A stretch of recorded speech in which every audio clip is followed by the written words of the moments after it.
ما میگیم پاکستان باید از روابط افغانستان هند ناراحت نشه. افغانستان یک کشور مستقل است، میخواد به اساس منافع خود با کشورها تماس داشته باشه، رفت آمد داشته باشه، تجارت داشته باشه، پالیسی و دیپلماسی داشته باشه.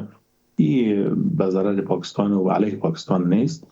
پاکستان زمان نگران موضوع باشه، اگر خدای نکرده پالیسی و تماس های هند و افغانستان کدام ضرری به پاکستان داشته باشه، و یا ما هم موقفی را اتخاذ میکنیم که بین هر دو کشور یک پالیسی متوازن باشه. ما نمیخوایم به خاطر پاکستان هندوستان را ناراحت بسازیم، ما نمیخوایم به خاطر هندوستان پاکستان را ناراحت بسازیم.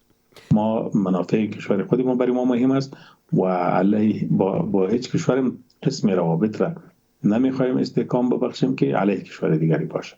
پاکستان باید هیچ ناراحتی نداشته باشه. مطمئنا باید بگوییم برشان که خودشان هم با هندوستان تجارت داره، رفت آمد داره. ما هم حق داریم تجارت داشته باشیم، رفت آمد داشته باشیم.